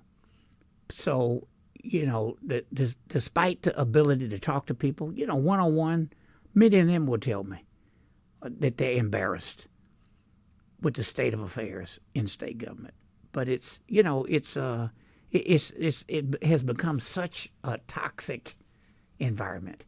And a lot of it is people responding to everybody is a media mogul now. Anybody sitting in their pajamas can just go on there and just grab any little thing and put it on TikTok, you know, get on social media and make it an issue. And it's very difficult for people who are in public office to do what their inner voices really tell them to do, particularly in state government. Yeah. Let me bring all of this a little closer to home. We're talking about where funds should be earmarked. You've recently said that Harris County should earmark funding for the local investigation into the fatal ICE shooting of Lorenzo Salgado Araujo. Thoughts on that? What more you'd like? I don't think it's going to be a disproportionate amount of money. I chaired the Board of Innocence Project out of New York for 14 years during my time in the Texas Senate. I think after I was finance chair in 2001, Barry Scheck and Peter Newfield asked me to go on the board. The first meeting, they asked me to be the chair. And we made a lot of changes in state law as a result of that. Very famous cases. We have the strongest discovery statute in the country. I know for law enforcement to be successful, they have a very important job. Nothing's more fundamental than public safety. People have to have confidence in law enforcement. They don't have that in the United States Justice Department now. It's just a harsh reality of it. It's like sport, so you couldn't do it in every case. But there was something about this Salgado case that really touched a nerve with me. Our district attorney made that decision on his own. I didn't talk to him. I called him to congratulate him. That I was just really proud to hear his comments in the media, and proud that I backed him when he decided to run. Didn't know him as well as I've gotten to know him since, and I said, I'm going to do all I can to make sure you have the support on Commissioner's Court to fund it. And he said, well, thanks. And I said, you have any idea what it'll cost? And he said, I'm running the numbers. Yeah. I got a sense, but so we'll know pretty soon. I won't announce it here. No breaking news in that Oh, regard. come on. But they've been thoughtful, but I wanted to make sure that we would put the financial support there. And to be honest with you, I wanted the public to know that, at least for me, and hopefully a majority of my colleagues, that we feel the pain of that family. Mm-hmm. You can't touch every case. When I chaired that board, it's amazing. I toured prisons. Everybody I'd see, I'd go to a prison, and all of them sending me notes. If they knew who I was. They read a lot. Oh, I'm innocent. I used to tell them, now when somebody sends me a letter and says, Rodney, I did it. I know damn well I did it. Can you help me? That's when I'm going to brush off my little law license. That one you're going to help them on? And see what I can do. But this case just, it spoke to me. And I just think that the lack of confidence that we have in our justice, it's not a partisan comment. At times when in my career, we go to the Justice Department under President Bush 1, President Bush 2. I don't think that's the case now. This is not the Justice Department that the President of the United States arguably had control of that led to Richard Nixon resigning. This is not that Justice Department. You talk about people not having trust in the justice system now. Yes. But it's not just a fact of they don't trust it. They have support material to get them to that school of thought on this. How do you change that? That's what happens in elections. But until you get to that point, for the Salgado case, I just feel as though there's more confidence in our local district attorney. When he initially said that it didn't make sense to me, you stopping somebody in their car at that time of the morning, and then just to put that out. Why would you even put that out until you tested the substance? Mm-hmm. I'm just powder thinking, found who on the dashboard. Powder, so the implication would be cocaine. Who in their right mind could be on cocaine in this kind of heat? I'm working on a job site. I'm just saying, I'm not trying to be, what's this with Dick Tracy? You know what I mean? You know what I mean? Perry Mason. I'm just saying that didn't add up. I was thinking, you'd have to really be a strange, A part that concerns me in this. But I was proud of Tier. Yes. Initially, when he just said what I'm sure most people were thinking. That does not add up. Yeah. The DA and the way they are pursuing this case, I have a lot of faith in. What I am surprised about is the coordination or encouragement of coordination with the Texas Rangers. And maybe I am looking at this wrong, so help me on this one. I feel that has such a political control over it as an organization. I don't have the faith in the discovery, but it seems as though I'm missing something because lower down do. Yeah, I think that pressure was felt on the state side, in my opinion, because DA Tier stepped up. This was a death, a homicide in Harris County. He has jurisdiction. It can take some time, but you can't tell. Local DA, by the way, I learned this as chair of the Board of the Innocence Project. That is one of the most powerful positions in America, the local district attorney. I know because, to my knowledge, the first one to ever end up going to jail for suppressing evidence was the Michael Morton case. Oh, yeah? Oh, right. Right outside County. John Raley. Yeah, John Raley. Yeah, right outside Austin, Texas. I remember going over with Barry Scheck when they had that case. And, of course, DA had become the judge. And Barry Scheck with the Innocence Project. Innocence Project. The judge only went to jail 2-3 weekends. But that was the first time in the history of America a prosecutor who would become a judge, but it's because of his work as a prosecutor, went to jail. But it's a very powerful position. So I'm assuming that most people realize at some point a bright prosecutor using the levers of power given in their office will get to the truth. But you're okay with the Texas Rangers? You feel like they're on the right path? In this case, I am. I am. And obviously he has his own. You can check it. It's kind of, put it this way. One thing I learned from cases around the country, it's hard to hide the truth forever. You can hide it for a while, but at some point people talk. Evidence may be suppressed, but at some point it comes to light. Martin's case, that bandana.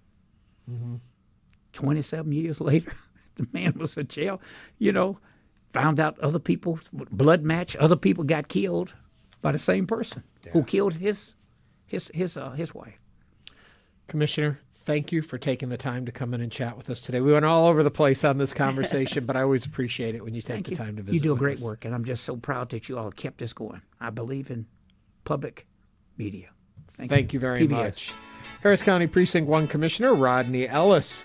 Coming up, we're going to be talking about how theater can impact our understanding of history as Hello Houston continues.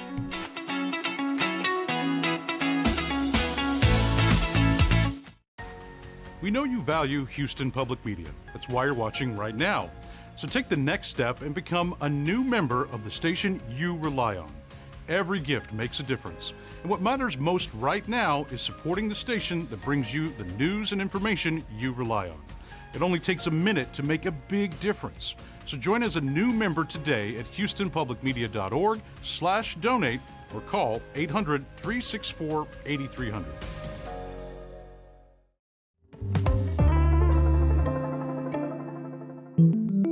For the moment, at least, Europe is caught in a situation where it's going to be thinking much more short-term about these fires.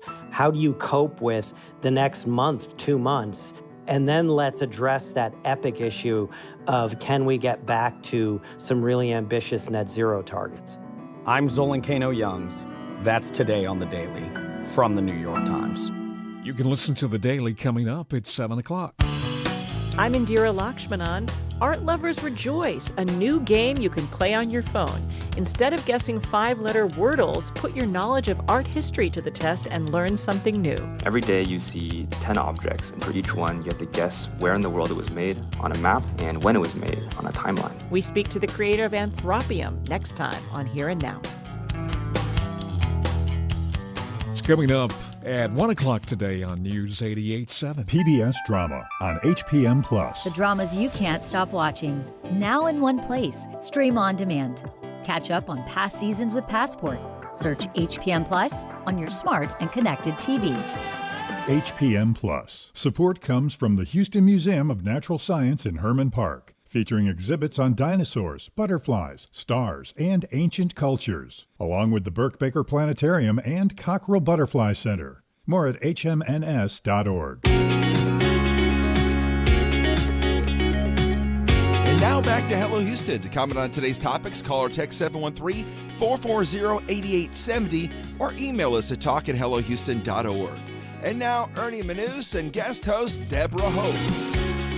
More than 70 years after Brown v. Board of Education, the landmark Supreme Court decision continues to shape conversations about education, race, and opportunity in America.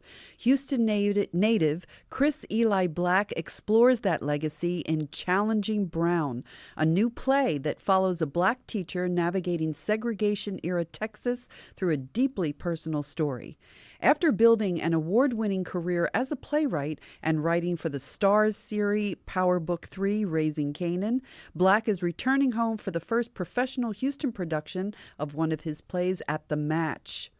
Hello Houston producer Laura Walker spoke with Blak about bringing this history to the stage, what theater can reveal that textbooks sometimes cannot, and why sharing this story in his hometown feels especially meaningful.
Laura had shared with us a pre-recorded piece that we were about to share with you and had a little trouble with the audio on that, so we're going to check into that and get that fixed for you, and then we'll be back to that segment. It was a fascinating conversation we just had with the commissioner, and what fascinates me about it is the fact that I feel like I'm on top of so much of the news, and I try and follow so much of what's going on, but when it gets to budgeting at the county level, I often feel like I've lost the thread of the story. And so it's fascinating to listen to him. My problem always is we talk about raising revenue, and I get irritated with that terminology because it's raising taxes. And that's what I wanted to bring back, is that that's what we're talking about. And what I've learned through these conversations is cities can have investments and do things with that money. So there's multiple ways to bring in revenue. But when you get to the county level, it's only through taxes, property taxes, and that's how they have to do it. So when we fight and go against it, it's difficult. But you know what? Right now, we're going to try and jump back into that conversation. We're going to join it in progress. It's insane. It's a little bit of like an out-of-body feeling. I was telling the cast last night when I went to watch some of their tech rehearsal that when I left Houston, I mean, I was a kid, right? Like I graduated high school in 2017 from Hightower High School in Mo City, and then I left. And so I left a kid and I'm coming back. I'd never written a play at that point, so it was like I'm coming back a completely different person. And it's almost 10 years since I finished high school, coming back now. And so to come back in this capacity with a piece of my own work, with, you know, some of my high school teachers coming to see it this weekend, and my like best friends from high school coming to see it, it feels like a homecoming in the best way. Challenging Brown is inspired by the legacy of Brown v. Board of Education. But rather than focusing on the courtroom, you tell the story through one Black teacher navigating a hostile environment in 1967 Texas. Why did you choose to explore the history through such a personal lens? I think I'm in the business of humanity. I think that's my job, is to start with a broad idea and then zoom in on the intimate, because we've all seen things about broadly Brown versus Board of Education and the Civil Rights Movement. Like, I feel like the stories that can be told broadly about that have been told, and I have no interest in telling it through a lens that's already been done. So I wanted to look at it through this one man, his friends, his wife, his relationships, because one, that's how we just understand it and connect to it as people. But two, because of that, it makes us realize that the issues they were dealing with in 1967 are no different than the issues, or little different to the issues we're dealing with in 2026. And sometimes you just have to see another person going through that. And yes, they're in period clothing, but I think a lot of the show, you could replace the period clothing with, you know, jeans and a cap and some Jordans, and it wouldn't feel too out of place. What conversations are you hoping audiences leave the theater having, especially here in Texas?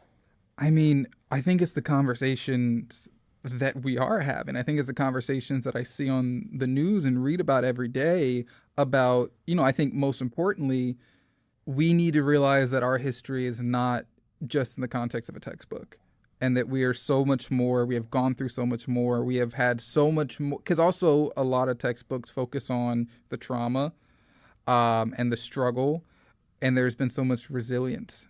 And I think we as a community have continue to show that resilience, and that sometimes the only way to move forward is to look back and say, okay, history hasn't repeated itself. It's just never stopped. So let's talk about how we can take action.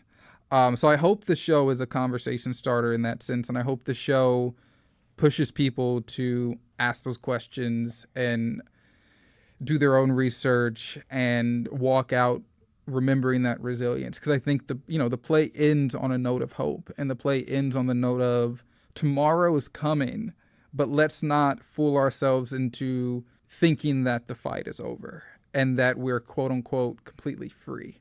Because there's still a long way to go, and I think that still holds true today. And I think it's all of our responsibility to acknowledge that and keep fighting and keep being consistent with that fight. You know, here in Texas, there have been calls to remove things like the Tulsa massacre. So I've heard. And even though, yes, it's just a little bit, that history is still there. How do you think stories like this support why even that little bit of history matters that it's in the book? Again, I think it contextualizes it in a human sense. And I think that it's one thing when it's a teacher telling you. I think it's one thing when it's a parent telling you. What theater does best, and what I love most about theater, is you sit down and life happens in front of you. And you really start to see the effects that it had on individuals, real individuals. Because you read a textbook and it feels distant. You're like, okay, this is in the past. I don't really need to worry about that. But you see people who look like you, who sound like you, right in front of you, existing in front of you in an intimate space, and it just completely recontextualizes it. And again, hopefully motivates you to get up and say, okay, let me look into that. Let me look into what I don't know. Your work consistently explores race, masculinity, justice, and identity, but your characters rarely feel like symbols. Yeah. They feel like fully realized people. How do you balance writing about big societal issues without losing the humanity of the individuals living through them? That's what we all have to do as people. Like, we lived through a pandemic, we've lived through so much stuff, but it didn't stop us from needing to pay the bills or pay the rent. Like, the human elements of us still have to exist, even when everything else is in chaos. Even in the civil rights movement in the 60s and name other historical event, people still had to go to work. People still had to provide for their families. So for me, it only makes sense. And that's the lens that I know best how to get into a story, is saying, okay, who are these people? Not what is this event, not what is this time period, who are these people? Now, you are here for Challenging Brown, but there is also another reason why many people might know you. You've built an impressive career in New York and now writing for Power Book 3, Raising Kanan. Yeah. I am a fan. Awesome. Without letting that work define you, what has writing for television taught you that has made you a stronger playwright? And what lessons from theater do you bring into the writer's room? I think the big thing that TV has taught me is just how to keep things moving. I think that was the biggest lesson, like day one when I started the job on Kanan, was, in a play, you can have a scene that's 50 minutes long, people just on a couch talking. TVs, it's not gonna flow because, people have a TikTok attention span, and you just got to keep things moving, and you got to keep people interested and invested. And I think I've really brought that into the playwriting space as well. I think even this final production revision of Challenging Brown that I did moves so much better and is so much tighter than the drafts that came before it, because my mind's just kind of switched onto that mode of just having things move and having things happen and having, just a better flow. And in terms of bringing that into the room, I think that playwrights sometimes make the best TV writers because we understand character. We don't just understand action or a big event or a fight or something like that. We understand how to get into the emotional core of what's happening. We know how to write compelling dialogue. We know how to take something and make a theme out of it. So I think that that's really what I was able to bring in and combine with the lessons I had to learn about TV-specific things. Houston has produced an incredible number of artists who often have to leave the city before their hometown fully embraces their work. You made your mark nationally before returning with this production. Why do you think that dynamic still exists, and what would you like to see change for the next generation of Houston artists? I mean, here's the thing that we have to acknowledge, right, is there is such a healthy artistic ecosystem in this city. And so I think it's a matter of people just paying attention because the talent is here. The products are here. I mean, I know so many people who are shooting short films all the time. There's always a play going up. There's so many theater spaces in the city producing both existing work and new work. So I think for me, it's really just about people acknowledging that Houston is on the map. I mean, it's the same way as when, back in the day when the South came through in the hip hop game, and it was like, I just think about that Outkast acceptance speech when Andre 3000 goes, the South got something to say. But it's like this though, I'm tired of folks, you know what I'm saying? the closed-minded folks, you know what I'm saying? It's like we got a demo tape and don't nobody want to hear it, but it's like this, the South got something to say. That's all I got to say. And it's the same in film, it's the same in TV, it's the same in theater. You just got to pay attention. You just got to listen to our voices. So my hope for the future in the next generation, and hopefully even my generation, is that that happens. And that ecosystem that's existing within Houston right now, that's full of talented people and a lot of talented people of color, just has the opportunity to go on the mainstream in the same way that, Atlanta has. You've received awards, fellowships, and productions across the U.S. and internationally, yet success often changes an artist's opportunities as much as it changes expectations. Sure. Has your definition of success evolved since you first started writing?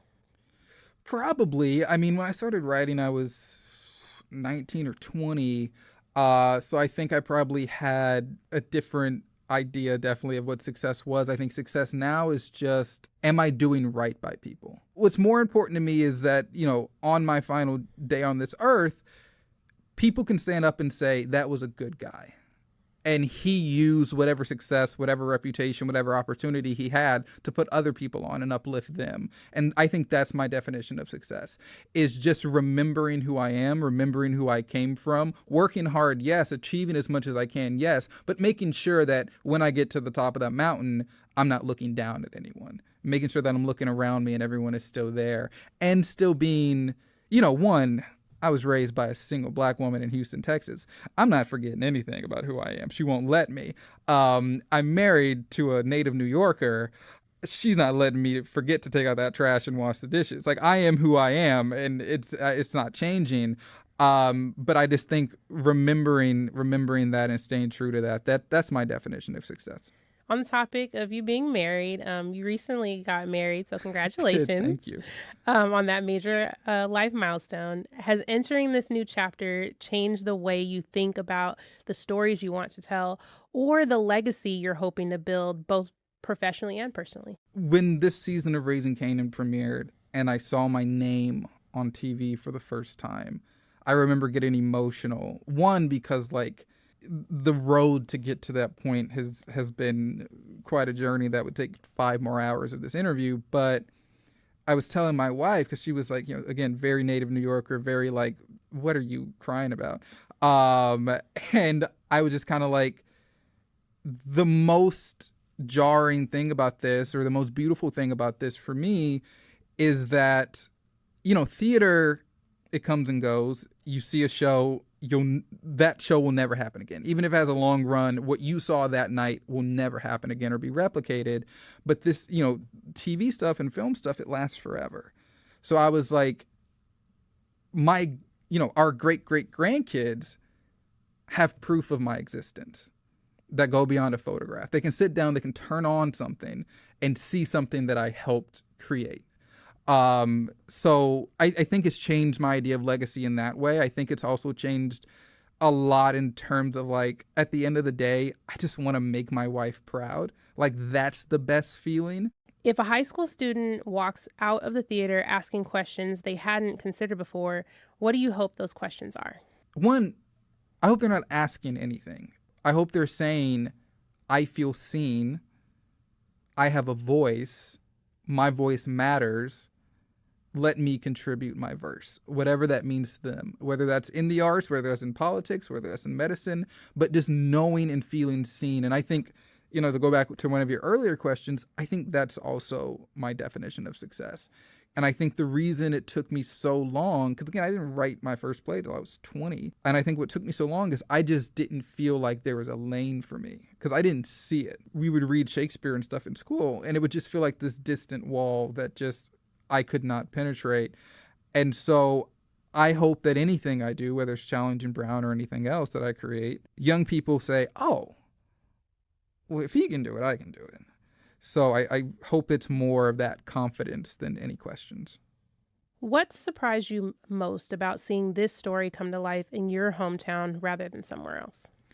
I mean, that hometown element means everything. Because again, I grew up here. So my memories of this city is me as a child and me in high school.